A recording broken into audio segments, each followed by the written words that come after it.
Excited ah. Nakangiting sabi ng mami ni Austria. Oo naman mama. Siyempre sino ba namang hindi sasaya? Tutulong na naman tayo sa mga bata. Habang naghahanda, hindi mawala ang ngiti ni Austria na abot hanggang tenga dahil sa pagka-excite sa mangyayari mamaya.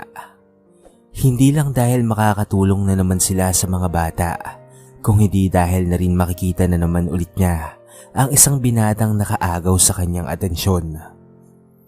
Last year niya pa ito nakilala nang naganap ang naunang program nila.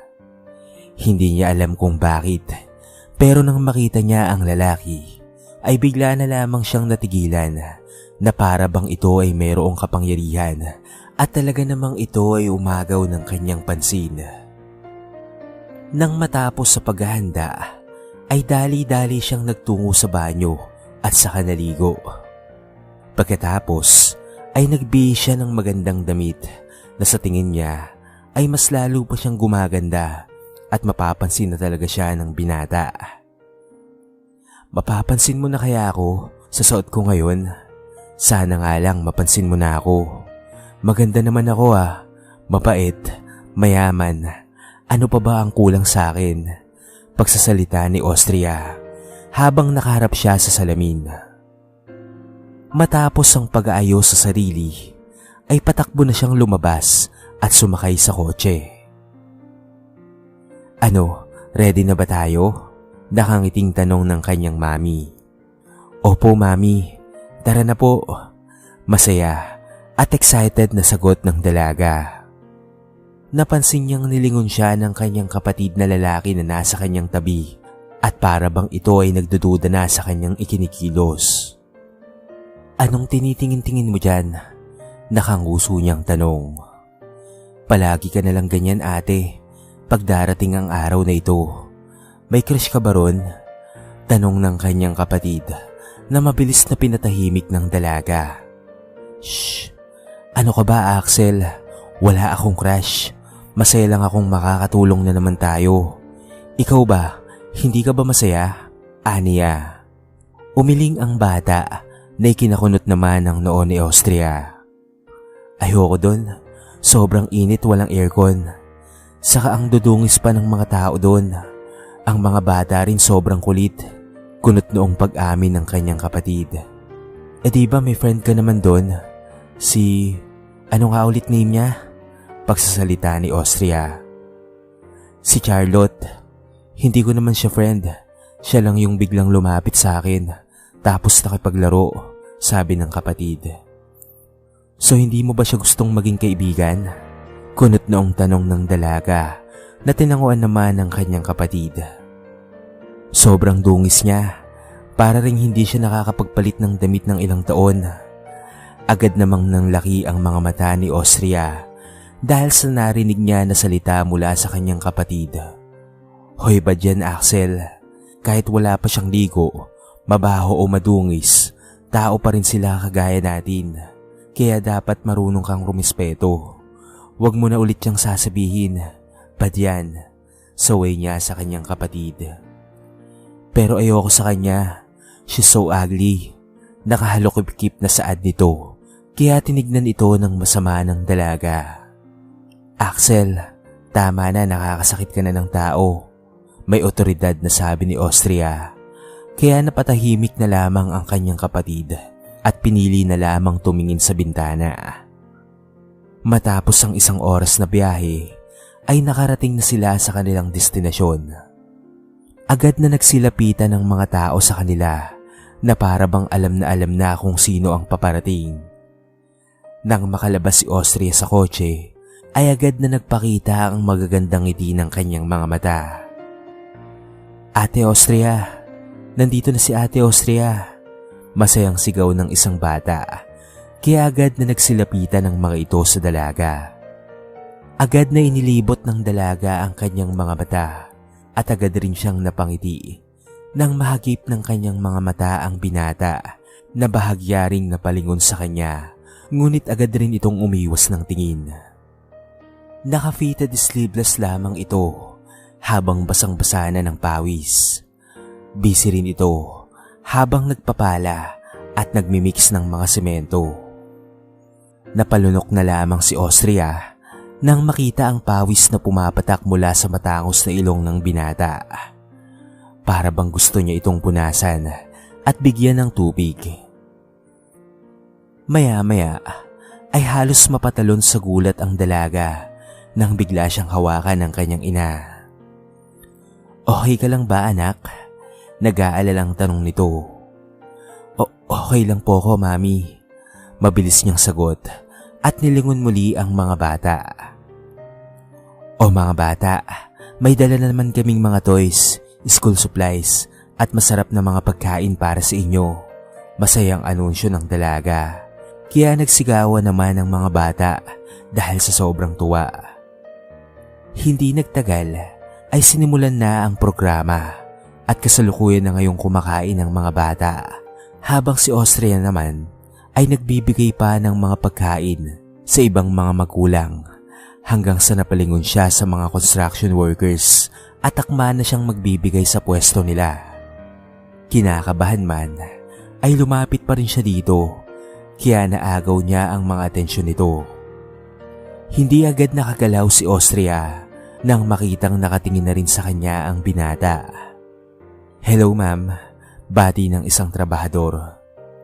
Kino-construct nila ang pinaplano ng pamilya ng dalaga na mas lalong palakihin ang paaralan, kaya ang binata at ang mga kasamahan nito ang nagtatrabaho. Kain po muna kayo. Alam kong pagod na rin kayo." Nakangiting saad ni Austria. "Nako, salamat po ma'am. Sobrang bait niyo po talaga." Masayang sabi ng isang trabahador. "Hindi lang mabait dahil maganda pa." Sabay ng isa pa. Hindi gaanong napansin ni Austria ang mga ito dahil nakatutok lamang siya sa binatang tahimik lamang habang kumakain. Maya-maya ay agad siyang umiwas nang bigla rin itong lumingon sa kanya.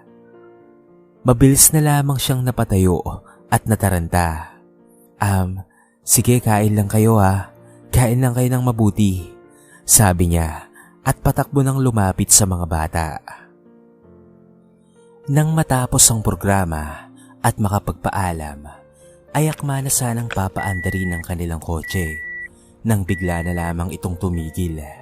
Kaya nagulat na lamang ang magkapatid. "Anong problema, Mami?" tanong niya. "Nakalimutan ko, anak. Wala na pala tayong gas." Nahihiyang saad ng mami niya. "Patay, paano na to, Mami? Sobrang layo pa naman ang gas station nila." Namumroblemang sabi ng dalaga. Maya-maya ay may isang inang kumatok sa bintana nila, kaya pinagbuksan nila ito. "Ano pong problema, ma'am?" tanong nito.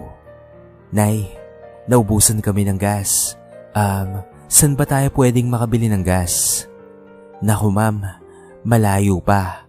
At kapag makabili kayo ngayon, siguradong maaabutan kayo ng gabi. Sobrang dilim na ng kapaligiran," paliwanag ng isang ina. Ganun ba?" Namumroblemang tanong ng kanyang mami. "Kaya habang may bumibili ng gas, dito na lang po muna kayo. May matutulugan pa naman dito, ma'am. At maliwalas pa." Nakangiting saad nito.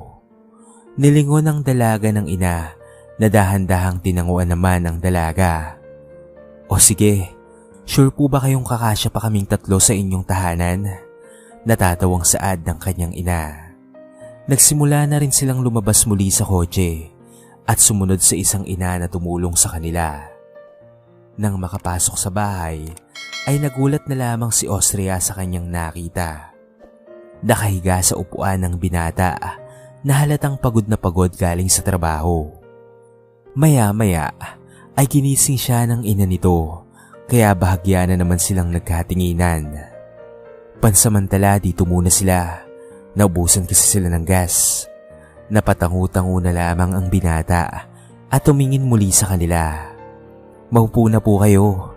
Huwag po kayong mahiya," saad ng binata. Hindi na nakagalaw ng maayos ang dalaga. Sa pagkakataong iyon ay wala nang suot pang itaas ang binata, kaya napatahimik na lamang at kinilig si Austria. Bahagya pang nag-usap ang kanilang mga ina hanggang sa umabot na ang gabi at natutulog na ang pamilya nila habang nasa labas si Austria at nanonood sa malaking buwan sa kalangitan. Maya-maya ay agad siyang napalingon nang merong nagsalita mula sa likod niya. "Hindi ka pa ba inaantok?" tanong nito. Kaya hindi agad nakapagsalita ang dalaga nang makita ang binatang si Sayon. "Hindi pa ako inaantok eh," nahihiyang tugon ng dalaga. Maya-maya ay nanlaki na lamang ang mga mata niya nang mapansing umupuri ng binata sa tabi niya. Kaya halos hindi na makahinga ang dalaga dahil sa sobrang kaba. "Alam mo bang palagi kitang pinapanood at sinisilayan ko ang mga ngiti mo?" Biglang sabi ng binata. Kaya nanlaki na lamang ang mga mata ni Austria at dahan-dahang nilingon ng binata. "Totoo ba? Ako din kasi. Pero kasi para kang suplado na hindi mo nga ako pinansin na kayo kung saad niya." "Nahihiya lang kasi ko. Alam mo yun, mayaman ka, maganda, mabait. Kaya sino naman ako para pansinin ang magandang katulad mo?" Natatawang wika ng binata. "Alam mo bang crush kita?" Nahihiyaman ay lakas loob yung inamin ng dalaga. Nakita niyang namula ang binata at yumuko. "Pero hindi ako bagay sa'yo na kayo kung saad nito. Sa tingin mo ba dyan lang nasusukat ang pag-ibig?" Biglang seryosong saad niya, kaya napalingon sa kanya ang binata. "Pasensya na, ayokong masira ang buhay mo. Alam ko ring hindi sasang-ayon ang mama mo." Saad nito at iniwan na ang dalaga. Hindi agad nakapagsalita si Austria dahil sa mabilis na pangyayari. Lumipas ang ilang minuto at bigla na lang may tumawag sa kanya. "Anak," tawag ng kanyang ina. "Mami?" gulat niyang tugon. "Narinig ko kayo." Seryosong saad nito, kaya dali-dali itong nilapitan ng dalaga. "Mami, I know hindi ka sang-ayon, pero siya ang gusto ko, Mami. And now, he thinks na hindi siya karapat-dapat sa akin. Alam kong magagalit ka, pero siya pa rin ang gusto ko." Halos umiiyak na saad ng dalaga. Akala niya ay sasampalin siya nito, subalit binigyan siya nito ng napakahigpit na yakap. "Bakit naman ako magagalit, anak? It's your choice. Kung gusto mo siya, then go ahead. Basta kung saan ka masaya, sasang-ayon lang ako." Nakangiting saad ng kanyang ina, kaya mas lalo na lamang na naiyak ang dalaga. Kinaumagahan ay napansin ni Austria na iniiwasan siya ng binata na ikinalungkot naman niya. Kasalukuyan na siya ngayong nasa sasakyan nang bigla na lamang siyang tinawag nito. "Austria!" sigaw nito. Dahil doon ay agad siyang lumingon dito. "Hihintayin kita sa susunod. Pangako, magsisikap ako para mabigyan kita ng magandang buhay para sa future natin. Gusto rin kita, Austria. Matagal na." Biglang pag-amin ng binata na ikinagulat naman ng lahat. Napangiti na lamang si Austria at dali-daling bumaba sa kotse at yumakap dito. "Magkikita pa tayo, Zion. Hintayin mo ko ah." Tumango na lamang ang binata sa sinabi sa kanya ng dalaga. "Pangako," nakangiting tugon nito at muling sumakay sa kotse ang dalaga. Habang nasa biyahe ay napansin niya ang kanyang kapatid na nakangiti. "Naiintindihan ko na ngayon, ate. Sorry sa mga nasabi ko. Hindi ko na po yun uulitin." Napangiti si Austria at niyakap ang kanyang kapatid. "Basta tandaan mo lang, hindi maganda ang manakit sa isang tao. Kung maaari, mahalin mo siya na hindi mo titignan ang antas ng buhay niya. Doon mo lang masasabi na tunay ang pag-ibig. Hindi ito nakabase sa kung sino ka at dami ng iyong pera."